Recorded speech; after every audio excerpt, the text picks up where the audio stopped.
Hey, it's Dr. Lance with Golden Gate Chiropractic. Today I'm talking about one of the most common reasons that low back pain will continue even if you start to address some of the root issues, and you have to drive the motor pattern. A lot of people will fix the mobility issues and the stability issues, but it's combining both of them, and so doing some PNF work, proprioceptive neuromuscular facilitation, is clutch. You'll see a lot of people doing dead bugs, and so they are working on what's called disassociation, keeping the core stable while they are moving in this direction and not letting the hip go. And so that sagittal plane, or the plane that you walk in, ends up working a little better.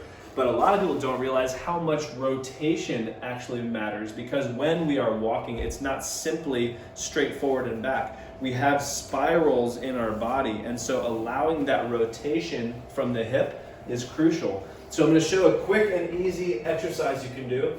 You start on your back, you bring your toes up, you kind of neutralize your pelvis. So if you're hyperlordotic, you might want to slightly posteriorly tilt. If you are really flat in the lumbar curve, you might want to create a little tilt. But wherever neutral is for you, take a breath that is in your belly, your chest, and your neck, so you're creating lots of space. And then your toes come up, and nothing moves now except for that right leg will drop toward the floor.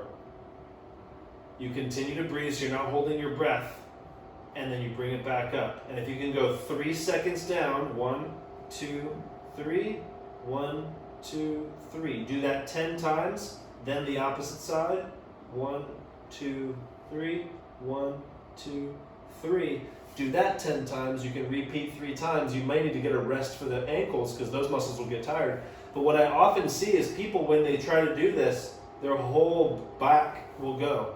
And we don't want the hip to be stuck to the pelvis and make the rest of the body rotate. When that's happening, that's often when people are doing something where they're walking sideways through a doorway or making a turn in the kitchen, and every time they move their hip doesn't move. It ends up rotating the back as they're turning because they're not disassociating the hip away from the lumbar spine. So this is a simple thing you can do. If you do it every day, you won't be sore from it. It'll just be tiring, as almost like a tongue twister of an activity for you if this is an issue. I hope it helps you, and I'll be here if you need me.